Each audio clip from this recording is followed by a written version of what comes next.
Pro Cycling Bets presents the hardest stage of this year's Tour de France. The Tour, taking place over 21 days, places plenty of challenges on the riders, but the most difficult day is colloquially known as the Queen Stage. Usually it's not explicitly stated as the Queen Stage, and more implicitly known, but race organizers do sometimes explicitly state it. There is often debate among pundits about which stage should claim the crown of the hardest stage. However, for this year's Tour de France, there should be no debate. Stay tuned for this year's hardest stage. One could calculate it based on the elevation gain, but that doesn't necessarily take into account hard climbs. An extremely rouleur-based stage could have a bunch of elevation gain by going up and down, but no extremely hard climbs anywhere throughout the stage. Queen stages usually offer up a defining moment for the general classification time battle between the main contenders, given that the most time can be won or lost on hard mountain stages. This is generally at the tail end of a Grand Tour, given how much fatigue has been built up in the legs over the course of the 3 weeks, and also how race organizers generally backload Grand Tours to keep the GC race close and viewers engaged. The Queen Stage terminology, apparently,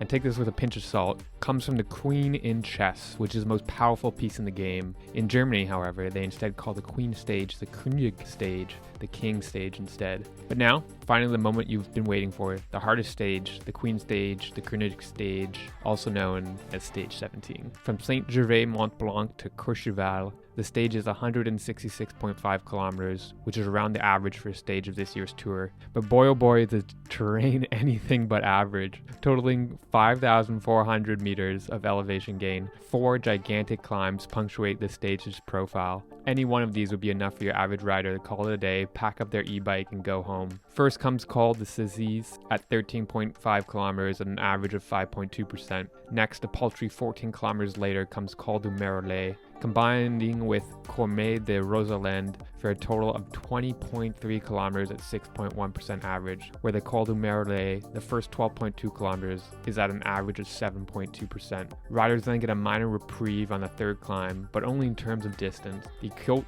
de Longuefoy is 6.7 kilometers at 7.5%, and then there's a kicker they politely don't point out to the riders on the course map of another 130 meters over the course of 5 kilometers to Notre-Dame-du-Pré. Finally, after 800 meter descent comes the final climb, or shall we say climbs, of the day. The climb, Col de la Loze, topped our top 5 hardest climbs of the Tour de France 2023. 9.2 kilometers at 6.9%, then 1.5 kilometers at 5.5%, then 10.2 kilometers at a wicked 8.5% for a total of 28.6 kilometers at 6%. So large this climb is, they could hardly fit all the information for it into one image. They start the climb at 507 meters above sea level and end at 2,300 meters above sea level. That's 1,800 meters of climbing, and 800 meters of that is 1,500 meters above sea level, when the effects of altitude are extremely apparent to riders. As it's a slightly more circuitous route than usual, the maps displayed here show the climb in 2 parts to capture the exact tour route. The first showed the climb from the base to Courchevel,